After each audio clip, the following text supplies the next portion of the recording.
اور اہم خبر جو کہ وزیر اعظم سے متعلق ہے، اب سے تھوڑی دیر پہلے خیر مارکو روبیو صاحب نے ایک بہت اہم سٹیٹمنٹ دی ہے۔ ان کا یہ کہنا ہے کہ مثبت اشارے مل رہے ہیں پاکستان کے حوالے سے، اور یہ ایران کے جو دورہ ہے اور پاکستانی حکام جلد جو ہے وہ تہران کا دورہ کر سکتے ہیں۔ تو اس کا مطلب یہ ہے کہ یہ جو محسن نقوی صاحب گئے ہیں اس کا کچھ نہ کچھ آؤٹ کم جو ہے وہ نکل سکتا ہے۔ میرے ساتھ سردار مسعود صاحب موجود ہیں، ان سے ہم بات کرتے ہیں۔ سردار صاحب بہت شکریہ، آپ نے ہمیں وقت دیا ہے۔ پہلے تو آپ اس سٹیٹمنٹ کے اوپر مارکو روبیو کے سٹیٹمنٹ پہ تبصرہ کیجئے، پھر جو پاکستان کے وزیر اعظم کا چین کا دورہ متوقع ہے اس کے اوپر آپ سے سوال پوچھتے ہیں۔ سر،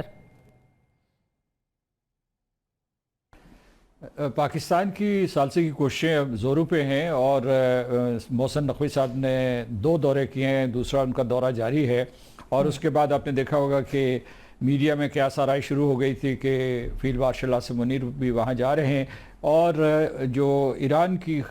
خبر رساں ایجنسیاں ہیں انہوں نے اس کی تصدیق بھی کر دی تھی۔ تو اسی کی طرف مارکو روبیو صاحب اشارہ کر رہے ہوں گے۔ اس وقت جو پاکستان کا کردار بڑھ گیا ہے وہ صرف پیغام رسان نہیں ہے، وہ ان کے درمیان جو بھی اختلافات ہیں دونوں ممالک کے درمیان، ایران اور امریکہ کے درمیان، ان کو کم از کم کرنے کی کوشش کر رہا ہے، اور کوئی ایسے جو ہے ایک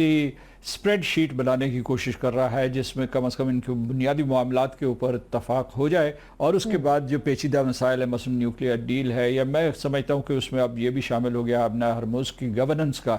تو یہ بعد میں بیٹھ کے فریقین ایک دوسرے کے سامنے بیٹھیں اور گفتگو کریں، اور تمام تکنیکی اور قانونی جو امور ہیں ان کو زیر بحث لائیں اور اس میں اتفاق رائے پیدا کریں۔ اس سلسلے میں پاکستان کی کوششیں نہ صرف یہ کہ ان 2 ممالک کے ساتھ ہیں، واشنگٹن اور تہران کے ساتھ، بلکہ اس کی مسلسل کوششیں خلیجی ریاستوں کے ساتھ ہیں، چین کے ساتھ ہیں، روس کے ساتھ رابطہ ہے، اور یورپین یونین کے ساتھ، لیکن بالخصوص جو ہے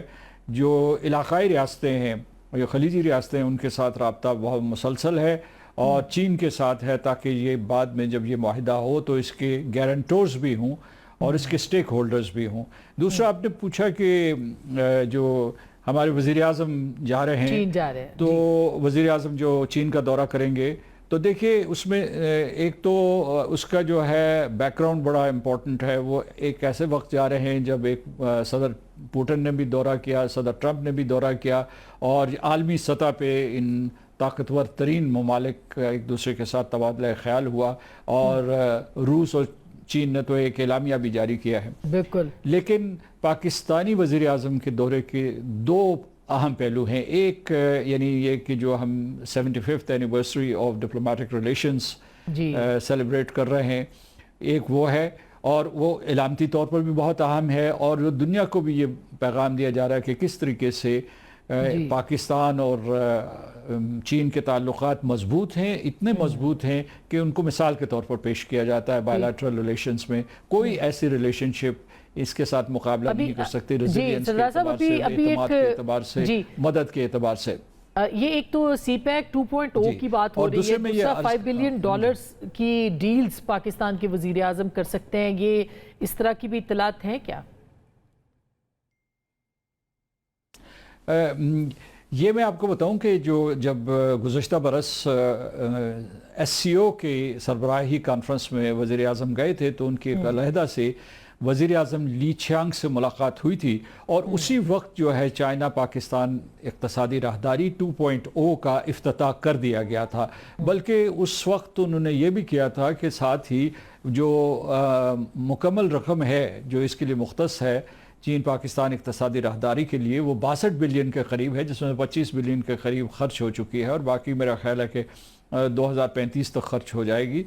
یعنی سارے کے سارے پروجیکٹس مکمل ہو جائیں گے۔ لیکن گزشتہ برس نہ صرف انہوں نے 2.0 کیا، بلکہ $10 بلین کے اور معاہدوں کے اوپر بھی دستخط کیے۔ تو ابھی جو آپ اشارہ فرما رہے ہیں یہ اسی کا ایک حصہ ہے، اسی کا ایک تسلسل ہے، اور اس میں یہ ہے کہ یہ جو ہے ڈیجیٹل ٹیکنالوجی میں جا رہا ہے پیسہ، زراعت میں جا رہا ہے، اور تکنیکی امور کے اوپر جا رہا ہے، اور اس کا مطلب یہ ہے کہ اس کے پورے سکوپ کو وسیع کیا جا رہا ہے۔ اگر آپ اجازت دیں تو میں تیسرا نقطہ بتاتا ہوں جو بہت اہم ہے، کیونکہ آپ کو یاد ہوگا کہ مارچ کے آخر میں ہمارے نائب وزیر اعظم جناب اسحاق ڈار صاحب چین گئے تھے، جب انہوں نے یہاں